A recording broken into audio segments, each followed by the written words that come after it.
सुनीता जी हैं, आप चिंता मत करो, सिर्फ हमें नहीं पूरा अपना देश हिंदुस्तान आपके साथ में है। देश में जो स्थिति है मैं दोहराना नहीं चाहूंगा। एक कुछ दिन पहले आशंका थी कि क्या हमारा देश तानाशाही की ओर चल रहा है, लेकिन अब वो आशंका नहीं रही, अब वो सच्चाई है।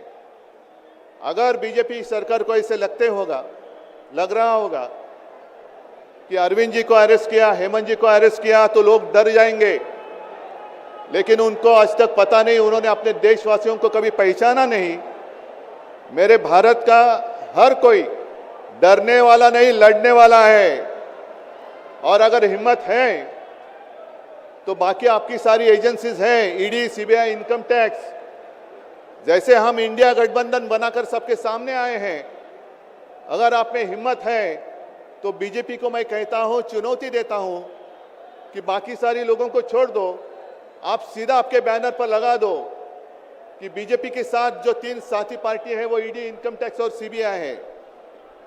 लेकिन अब समय आया है, कितने दिन तक हम उनकी आलोचना करते रहेंगे? अब तो उनका सपना ऐसा है कि 400 पार। मैं पूरे देश को आह्वान करना चाहता हूं कि एक व्यक्ति और एक पार्टी की सरकार देश के लिए खतरनाक हो गई है, और अब वो समय आया है कि एक पार्टी और एक व्यक्ति की सरकार नहीं चलेगी। पूरे देश को मैं आह्वान करता हूं कि हम सबको अब चाहिए, मजबूत देश चाहिए, और मिलीजुली सरकार हमें लानी ही होगी। देश में जितने सारे प्रांत हैं, जितने सारे राज्य हैं, उनका सम्मान करने वाली सर्वतोमुखी सरकार अगर हम लाते हैं तो ही देश बच सकता है, नहीं तो फिर आपका सवाल है, आपका भविष्य आप किसके हाथ में देना चाहते हो?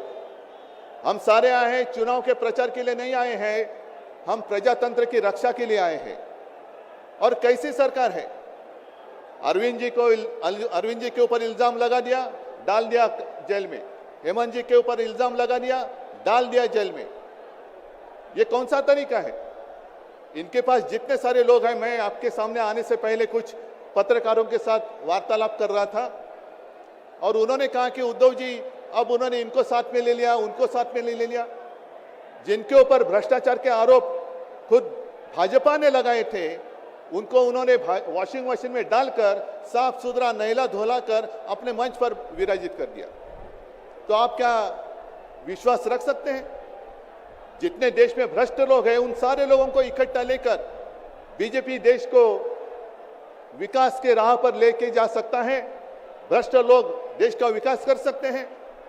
तो ये सारी उनकी जो बातें हैं, आज जो अपनी रैली है, किसी ने कहा कि बीजेपी ने इस रैली को ठगों का मेला कहा है। क्या आप सारे लोग ठग हैं? मेरे देश के वासी, मेरे देश प्रेमी लोग क्या ठग हैं? ये तो भ्रष्ट लोग हैं, भ्रष्टाचारी लोग हैं जो भाजपा में है, जुमलेबाज लोग हैं। और मैं ये भी जानता हूं, मुझे याद है कि कुछ दिन पहले उत्तर भारत के सारे किसान दिल्ली आना चाहते थे, नहीं आने दिया। उनके जो रास्ते थे उसमें खिले डाल दिए, उनके ऊपर टीयर गैस छोड़ा, लाठीचार्ज किया।